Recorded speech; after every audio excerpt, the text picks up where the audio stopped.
اعوذ باللہ من الشیطان الرجیم بسم اللہ الرحمن الرحیم۔ ناظرین و سامعین السلام علیکم۔ امید ہے آپ خیریت سے ہوں گے اور ہماری ویڈیوز سے استفادہ کر رہے ہوں گے۔ ناظرین، پاکستان کے صوبہ بلوچستان کے دارالحکومت کوئٹہ میں ہمارے شیعہ ہزارہ بہن بھائیوں کی ایک کثیر تعداد آباد ہے۔ ہزارہ شیعہ اپنی ثقافت، خد و خال، مسلک، زبان اور رہن سہن کی وجہ سے بلوچستان تو کیا پاکستان میں آباد دیگر قبائل سے یکسر مختلف ہیں۔ پچھلی کچھ دہائیوں میں ہمارے ہزارہ بھائیوں کو شدید مذہبی دہشت گردی کا سامنا رہا ہے۔ یہ اپنے کٹر شیعہ نظریات کی وجہ سے ٹارگٹ کلنگ، بم بلاسٹ اور اجتماعی قتل و غارت گری کی ہٹ لسٹ پر رہے ہیں۔ ناظرین، ہزارہ قبیلے کو تاریخ میں ایک خاص حیثیت حاصل رہی ہے۔ ان کے بارے میں کچھ مورخین کا خیال ہے کہ یہ چنگیز خان کی نسل سے تعلق رکھتے ہیں اور بیان کرتے ہیں کہ اس قبیلے کا جنم مشرق وسطیٰ سے ہوا، جبکہ اس کی جڑیں چین، افغانستان، پاکستان اور ایران سمیت یورپ کے دہانے پر واقع ترکی تک پھیلی ہوئی ہیں۔ ناظرین، مذہبی لحاظ سے ہزارہ قبائل میں اکثریت شیعہ مسلک کی ہے، جبکہ کچھ تعداد میں اسماعیلی اور قلیل تعداد میں اہل سنت والجماعت بھی موجود ہے۔ افغانستان اور پاکستان میں ہزارہ قوم مختلف چھوٹے بڑے قبائل میں بٹی ہوئی ہے۔ مجموعی طور پر عام تاثر یہی ہے کہ جب چنگیز خان کے پوتے نے اسلام قبول کیا تو پھر ہزارہ قبائل میں بھی اسلام آیا۔ اصلاً Mongol, Tajikistan, Turkmenistan, Uzbekistan, Samarkand, Bukhara اور سنکیانگ میں آباد تھے۔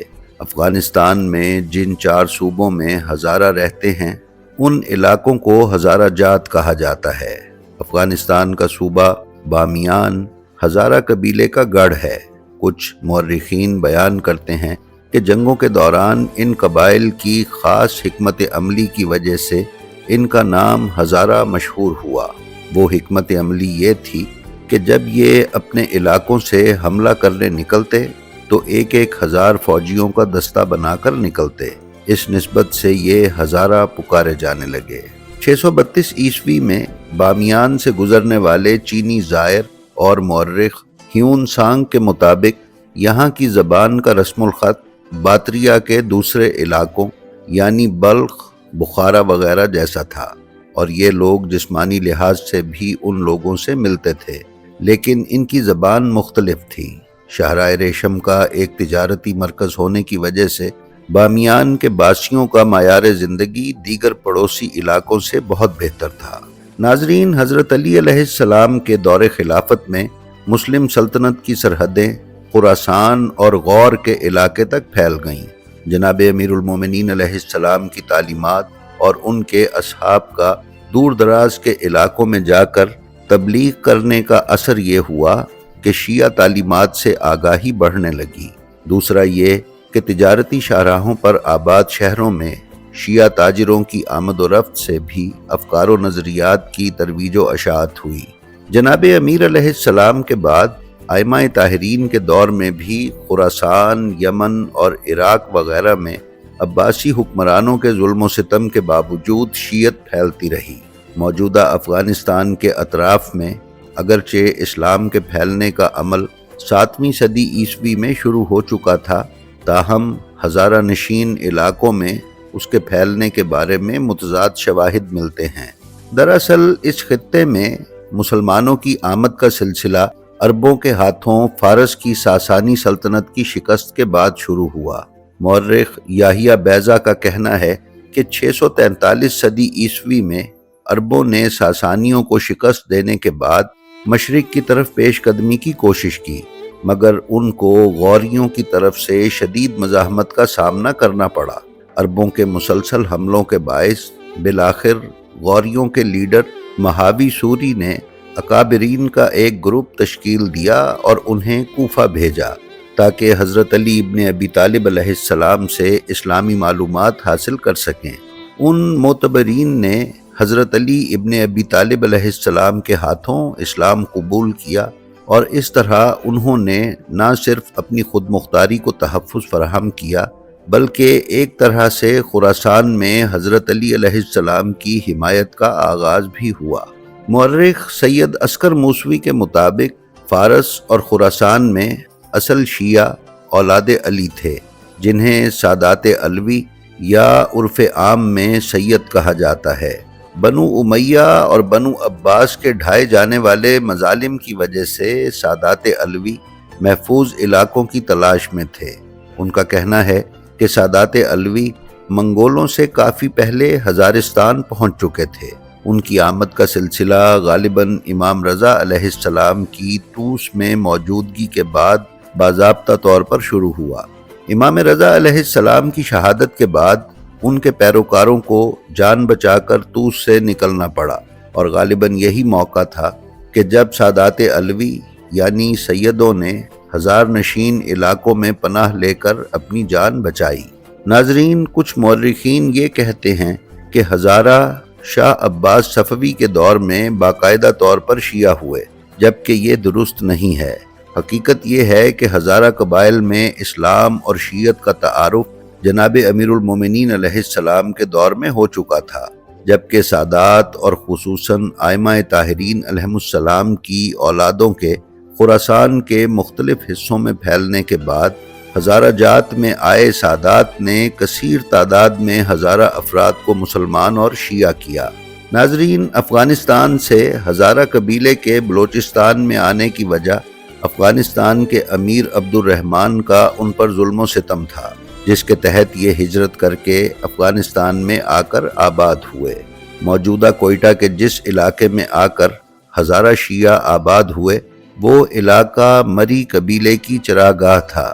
ہزارہ قبیلے نے مری قبیلے سے ایک معاہدے کے تحت یہ علاقہ لیز پر لیا، اسی لیے کوئٹہ کے جس علاقے میں ہزارہ کثرت سے آباد ہیں وہ مری آباد کہلاتا ہے۔ البتہ کچھ دہائیاں پہلے کوئٹہ ایئرپورٹ کے قریب ایک نئی آبادی ہزارہ ٹاؤن کے نام سے بھی آباد کی گئی ہے۔ مری قبائل کے ساتھ ان کے مری آباد میں آبادکاری کے معاہدے کو عملی شکل دینے میں اس وقت انگریزوں نے مدد کی۔ بڑے پیمانے پر ہزارہ قبیلے کی کوئٹہ میں ہجرت سے پہلے بھی اکثر ہزارہ قبائل کے لوگ سردیاں گزارنے کے لیے بلوچستان کا رخ کیا کرتے تھے، اس لیے کوئٹہ ان کے لیے کوئی نئی جگہ نہیں تھی۔ انگریزوں نے انہیں یہاں بسا کر ان کی بہترین جنگی صلاحیتوں کی وجہ سے ہزارہ پائنیئر کے نام سے ایک فوج بنائی، جس نے بڑے کارنامے سر انجام دیے، یہاں تک کہ انگریز نے ہزارہ قبیلے کے فوجیوں کو فرانس بھی لڑنے کے لیے بھیجا۔ بعد میں انگریز نے 106 ہزارہ پائنیئر کے نام سے ایک مستقل یونٹ بنا دی۔ اس کے بعد بہت عرصے تک بلوچستان میں مقیم ہزارہ قبیلے کے لیے امن اور سکون رہا، تاہم افغانستان میں طالبان کے ابھرنے کے بعد اور پھر پاکستان میں دہشت گردی کی لہر نے ایک بار پھر ہزارہ قبائل کو اپنے ٹارگٹ پر رکھ لیا۔ ناظرین، کوئٹہ کی عزاداری پورے پاکستان سے منفرد اور مختلف نظر آتی ہے۔ ہزارہ آبادی کی غالب زبان فارسی ہونے کی وجہ اور ہزارہ قبائل کی ایک بہت بڑی تعداد کے ایران میں آباد ہونے کی وجہ سے کوئٹہ اور ایران کے ہزارہ افراد ایک دوسرے سے قریب اور رشتہ داریوں میں بندھے ہوئے ہیں۔ اسی لیے کوئٹہ کی عزاداری میں ایرانی عزاداری کے اسلوب غالب ہے۔ اس میں کوئی شک نہیں کہ کوئٹہ کی عزاداری اور جلوس بے حد منظم اور لغویات سے پاک ہیں۔ ہمارے ان ہزارہ بہن بھائیوں میں تعلیم کی شرح 90% سے زیادہ ہے۔ ہزارہ بچے بچیاں اعلیٰ تعلیم کے حصول کے لیے کوشاں رہتے ہیں اور تعلیم کے ساتھ ساتھ زندگی کے دوسرے شعبوں مثلاً کھیل، ثقافت اور ادبی سرگرمیوں وغیرہ میں بھی اعلیٰ درجے کی صلاحیتوں کا مظاہرہ کرتے ہیں۔ مری آباد اور ہزارہ ٹاؤن کوئٹہ میں کئی امام بارگاہیں ہیں۔ البتہ مری آباد کی قدیم امام بارگاہوں میں امام بارگاہ ناصر الاعضاء اور پنجابی امام بارگاہ سر فہرست ہے۔ جی تو ناظرین، یہ تھی ہماری آج کی ویڈیو۔ ہمیں امید ہے یہ آپ کو پسند آئی ہوگی۔ اگر آپ ہمارے چینل بلینڈ آف ہسٹری پر نئے ہیں تو ہماری آپ سے درخواست ہے کہ اس کے بیل آئیکن پر کلک کر کے آل نوٹیفیکیشنز کی سیٹنگ کا انتخاب کر لیں تاکہ آپ اس پر پیش کی جانے والی کسی بھی ویڈیو سے محروم نہ رہ سکیں۔ اس کے ساتھ ہی ساتھ ہماری جو ویڈیو آپ کو پسند آئے اس کا لنک اپنے حلقہ احباب میں شیئر کر کے علوم محمد و آل محمد علیہ السلام کی ترویج و اشاعت میں حصے دار بنیں۔ آپ اپنا اور اپنے متعلقین کا بے حد خیال رکھیں اور خلق خدا میں آسانیاں تقسیم کرتے رہیں۔ خدا آپ کا حامی و ناصر ہو۔ السلام علیکم۔